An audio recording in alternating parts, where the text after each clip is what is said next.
S kitkom v svet pravljic. Radio Sora poslušate v današnjem torkovem popoldnevu in ob 17:30 je čas, da se s kitkom potopimo v svet pravljic.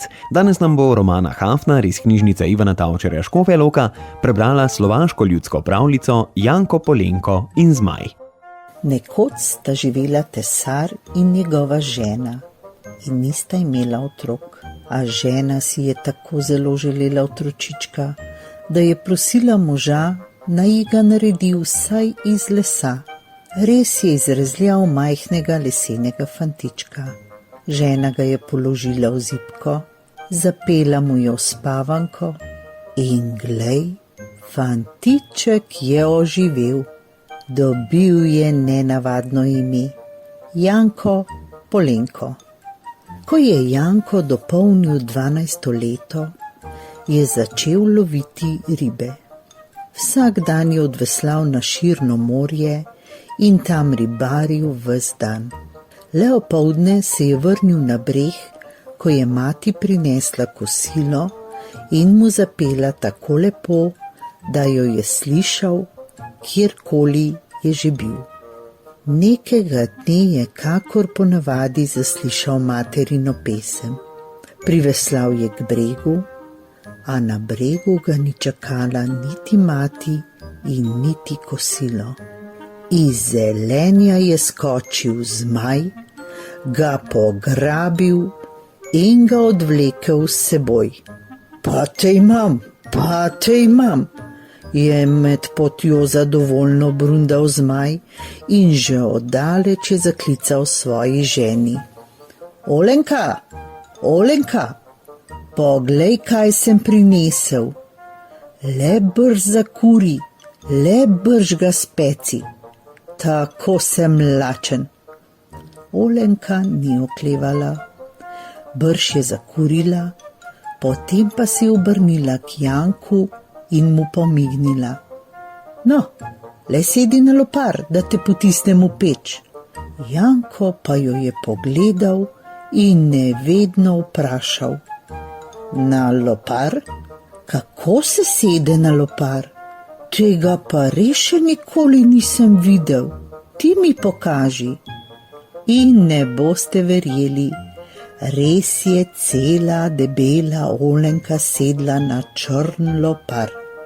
Takrat pa ga je Janko zgrabil, potisnil ga je v peč in tako sta zgorela kar oba, lopar in Olenka. Potem je Janko skočil proti vratom, domov je hotel, a komaj je prestopil prah, že je zaslišal, da se zmaj vrača. Bolje, da splezam na drevo, si je rekel, tam me ne doseže. In urno kot veverica je zlezel na hrast, ki je rasel blizu zmajeve hiše. Privršal je zmaj, ves strašen in ves lačen. Ustavil se je na pragu, vohal je sem in tja in nazadnje zagrmel. Diši, Polenkovo meso. Diši, Olenkino meso, je kakor odmev zaklical Janko, pa to ni bilo najbolj pametno. Kajti zmaj se je ozrl navzgor, opazil je Janka in se besno zapodil proti hrastu. Če bi mogel, bi ga kar prelomil, pa ni mogel. Zato je nad deblo planil z zobmi in je glodal, da bi ga preglodal. Zdaj je Janka zaskrbelo. Pogledal je naokrog in nad sabo zagledal jato divji gosi.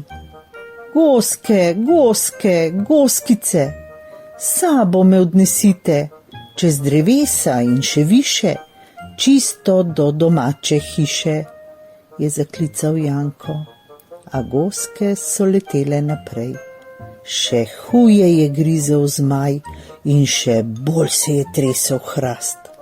Janko pa je zagledal drugo jato divjih gosi in zaklical še glasneje. Goske, goske, goskice, sabo me odnesite, čez drevesa in še više, čisto do domače hiše. Nič. Tudi ta jata je letela naprej. Kaj je hotel Janko?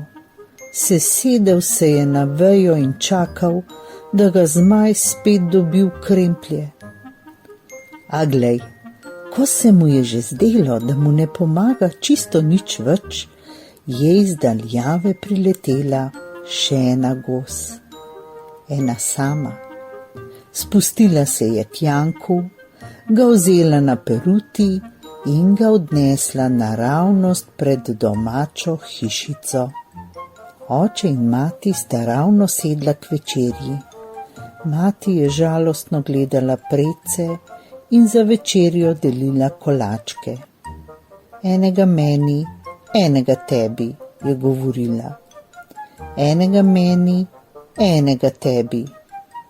A zame pa nobenega, je izpred hiše zaklical Janko in urno skočil k materi in očetu. In potem?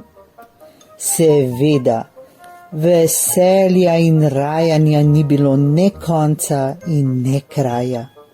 In menda se vsi trije veselijo še danes. Le kolačkov jim je že zdavnaj zmanjkalo.